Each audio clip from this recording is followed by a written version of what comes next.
नमस्कार किसान भाइयों। आप देख रहे हैं आपका अपना चैनल किसान साइंस पाठशाला। आज हम एक ऐसे विषय पर बात करने वाले हैं जो लगभग हर किसान के मन में कभी न कभी जरूर आता है।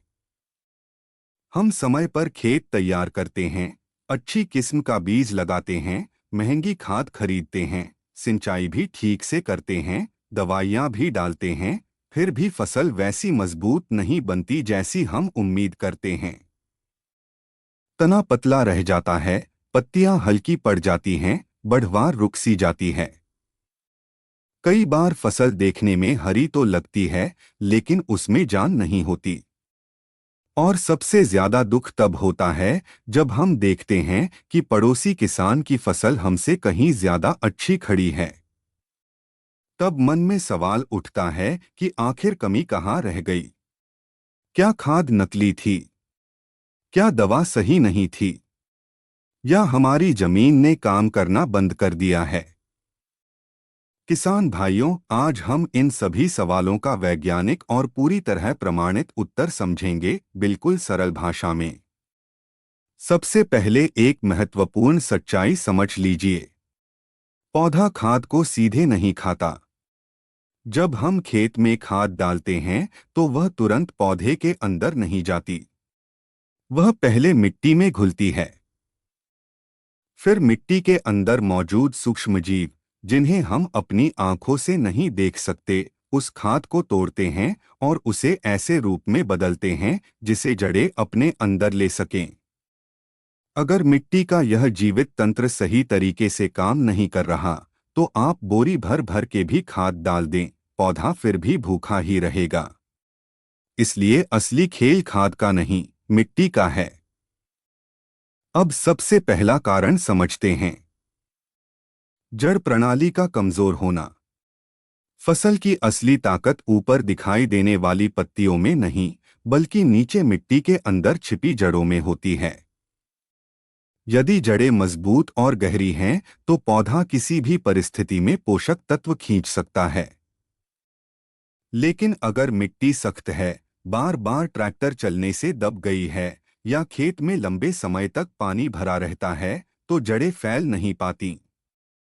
जब जड़ें फैलेंगी नहीं, तो वे नाइट्रोजन, फास्फोरस, पोटाश और अन्य आवश्यक तत्वों को पर्याप्त मात्रा में नहीं खींच पाएंगी। परिणाम यह होता है कि फसल कमजोर रह जाती है। दूसरा बड़ा कारण है मिट्टी में जैविक पदार्थ की कमी। मिट्टी केवल धूल नहीं है। यह एक जीवित तंत्र है जिसमें करोड़ों सूक्ष्मजीव रहते हैं। यदि मिट्टी में जैविक कार्बन कम हो जाता है, तो सूक्ष्मजीव सक्रिय नहीं रह पाते। जब सूक्ष्मजीव सक्रिय नहीं होंगे, तो खाद टूटकर पौधों तक नहीं पहुंचेगी। यदि आपके पास सड़ी गली गोबर की खाद उपलब्ध है, तो बहुत अच्छा। यदि नहीं है, तो आप नीम खली, सरसों खली या अरंडी खली का उपयोग कर सकते हैं। नीम खली लगभग 100 से 150 किलोग्राम प्रति एकड़, सरसों खली लगभग 80 से 120 किलोग्राम प्रति एकड़ और अरंडी खली लगभग 80 से 100 किलोग्राम प्रति एकड़ की दर से प्रयोग की जा सकती है। इससे मिट्टी की ताकत धीरे धीरे वापस आने लगती है। अब बात करते हैं एक ऐसी समस्या की जो दिखाई नहीं देती लेकिन बहुत बड़ा नुकसान कर सकती है, और वह है मिट्टी का पीएच असंतुलन। अधिकांश फसलों के लिए मिट्टी का आदर्श पीएच लगभग 6.5 से 7.5 के बीच होना चाहिए। यदि मिट्टी बहुत अधिक अम्लीय या बहुत अधिक क्षारीय हो जाती है, तो पोषक तत्व मिट्टी में मौजूद होने के बावजूद पौधे तक नहीं पहुंच पाते। इस स्थिति को न्यूट्रिएंट लॉकिंग कहा जाता है। इसका मतलब यह है कि आपने खाद डाली लेकिन वह मिट्टी में बंध कर रह गई और पौधा उसे ले नहीं पाया। और किसान भाइयों, अगर आप अपनी मिट्टी का पीएच घर बैठे जांचना चाहते हैं, बिना किसी लैब के चक्कर लगाए, तो इसके लिए मैंने पहले से एक पूरी वीडियो बनाई हुई है। उस वीडियो का लिंक आपको इसी वीडियो के डिस्क्रिप्शन में मिल जाएगा। आप उस वीडियो को देखकर बहुत आसान तरीके से अपने खेत की मिट्टी का पीएच खुद जांच सकते हैं, वह भी घर बैठे।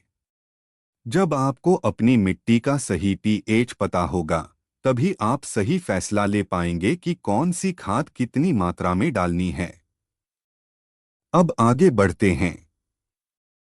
चौथा कारण है असंतुलित उर्वरक उपयोग। कई किसान भाई केवल यूरिया पर निर्भर रहते हैं। यूरिया डालते ही फसल हरी दिखने लगती है, लेकिन केवल नाइट्रोजन से पौधा मजबूत नहीं बनता। जड़ों के लिए फास्फोरस जरूरी है, तने और दाने की मजबूती के लिए पोटाश जरूरी है, और सल्फर तथा जिंक जैसे सूक्ष्म तत्व भी महत्वपूर्ण हैं। यदि हम केवल एक ही तत्व बार बार डालते रहेंगे तो मिट्टी का संतुलन बिगड़ जाएगा और उत्पादन घटने लगेगा। पांचवां कारण है सिंचाई प्रबंधन की गलती।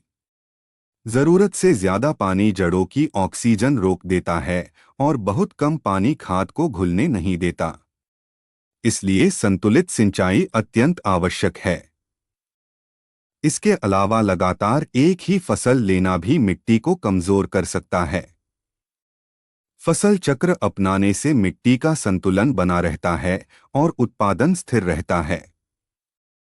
और अंत में सबसे जरूरी बात, पड़ोसी की फसल देखकर अपने खेत का फैसला मत कीजिए। हर खेत की मिट्टी अलग होती है। हो सकता है उसके खेत में पहले अलग फसल रही हो सकता है उसकी मिट्टी का पीएच संतुलित हो सकता है उसने पहले जैविक खाद डाली हो। इसलिए तुलना के आधार पर अतिरिक्त खाद डालना समझदारी नहीं है। अंतिम निष्कर्ष बिल्कुल साफ है। फसल की असली ताकत ऊपर दिखाई देने वाली हरियाली में नहीं, बल्कि नीचे मिट्टी के अंदर छिपी होती है।